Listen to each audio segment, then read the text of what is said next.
Ümumiyyətlə cismə yalnız sürtmə qüvvəsi təsir göstərirsə, onda EMA əvəzləyici qüvvə bərabər olur sürtünmə qüvvəsinə. Üfüqi səth üzərində avtomobilə yalnız sürtünmə qüvvəsi təsir göstərir. Deməli o bərabər yavaşlayan hərəkət edəcəkdir və onda buradan yazdığım EMA bərabərdir Fs. Gəl əvvəlcə burada V-nin düsturunu yazaq. Onda olacaq V0 çıx AT. Niyə çıx oldu? Çünki yalnız sürtünmə qüvvəsinin təsiri altında hərəkətdə cisim bərabər yavaşlayan hərəkət edir. Və biz üfüqi səth üzərində sürtünmə qüvvəsi tapdıq ki, bayaq mu mj'dir.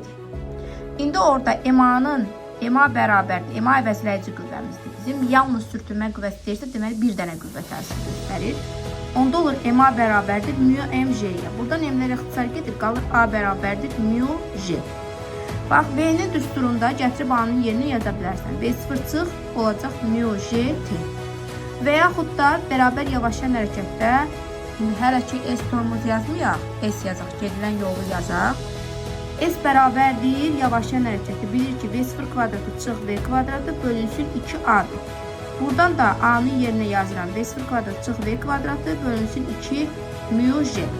İndi cisim təbii ki, bərabər yavaşlayan hərəkət edəndə gedib dayanacaq və bizdə burada tormoz müddət və tormoz yolları var. Yəni, cismin dayanana qədər getdiyi müddət və yəni nə qədər dayanana qədər zaman sərf edib. Və dayanana qədər getdiyi yollara biz deyirik tormoz müddəti və tormoz yolu. İndi buradakı düstur var ha, yuxarıdakı. Dedik ki, gedir dayanır. Onda sürət 0 bərabər olur. Onda yazıram 0 bərabərdir V0 çıx AT.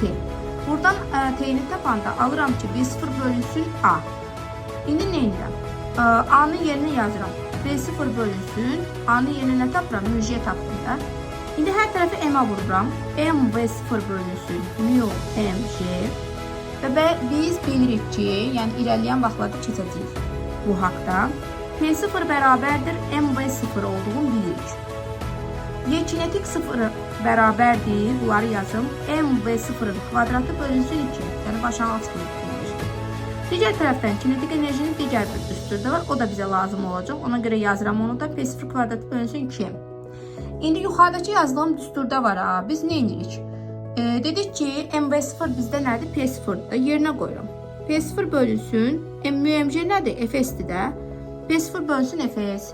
Sonra bax buradan aşağıdakı bu düstur var ha. Buradan P0'ı tapanda olur kökün altında 2MYK0. Gətirirəm onu yuxarıda yerinə nəzərə alıram. Onda olur 2MYK0 bölünsün Fs. Yuxarıdakı 2MYK0 da kökün altında olacaq. Deməli, yadda saxlayırıq ki, tormoz müddəti V0 ilə düz mütənasib asılıdır. P0 ilə düz mütənasib asılıdır.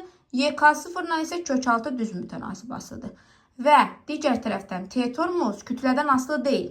Mən orada düsturları çıxartmaq üçün kütləni elə bir hər tərəfi M-a vurdum sadəcə olaraq. Yaxşı?